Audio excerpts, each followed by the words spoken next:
God's Word Express.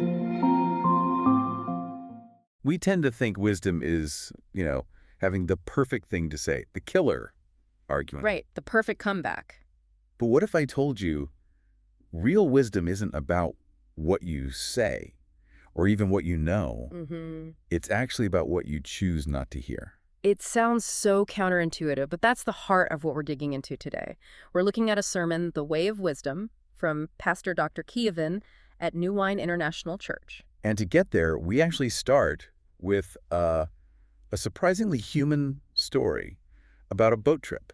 Yeah, his recent trip to Pattaya and Koh Larn. And he's so honest about it. He grew up right near the Chao Phraya River, took a boat to school every day, so he's thinking, I'm good. I don't get seasick. He's got his sea legs. Or so he thought.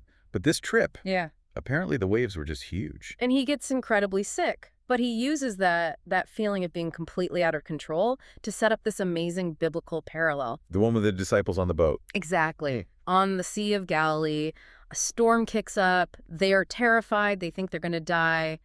And Jesus is just sleeping. On a pillow. I love that detail. Just completely at peace in the middle of total chaos. And the pastor points out, when Jesus wakes up, he doesn't just say, oh, rough weather. He speaks to the spirit behind the wind. He commands it to stop. Right.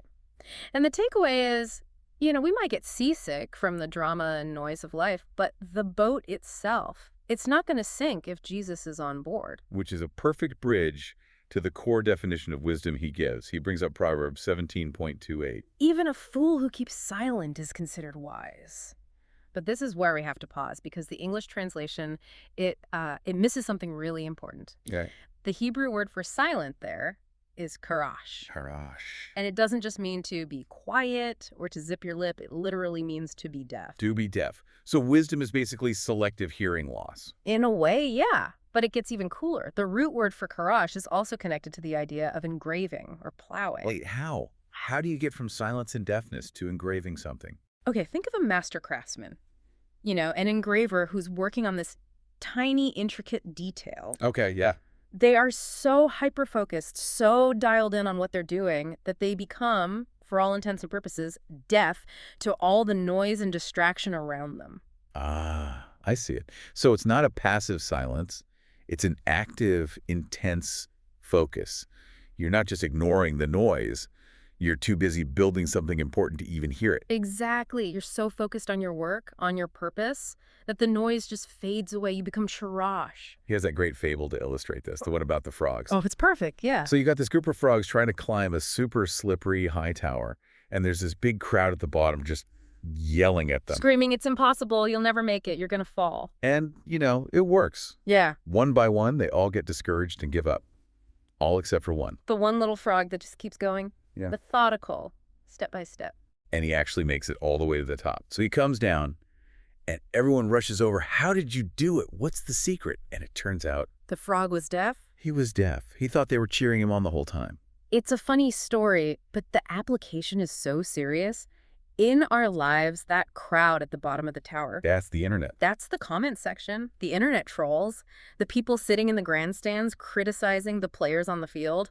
Speaking of scary noise, that fact about lions he brought up, that really surprised me. It's from the Smithsonian. Yeah, this flips everything we think we know about fear.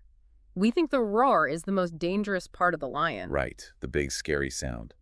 But a healthy, strong lion on the hunt, it doesn't roar, it's stealthy, it's silent, it's trying to catch you. So when does a lion roar? The ones that roar are often the old ones, the sick ones, the weak ones. The roar isn't an attack, it's a tactic. A bluff. It's a herding tactic, yeah. They roar to create panic, to scare the prey into running away from the noise, and right into an ambush set by the rest of the pride. The enemy uses noise because it's actually weak. Wow. So if you stay calm, if you stay deaf to the roar, you don't run into the trap. You don't fall for it, which makes his practical advice so powerful. In this digital world, being deaf is a survival skill. It's the block button. It's the unfollow button. He's very direct. He talks about some random commenter, a ton or whatever, and he asks, why do you care what they think? The rule is so simple. What's the rule? If that person isn't feeding you, loving you, or saving you, their opinion is just noise. It doesn't matter.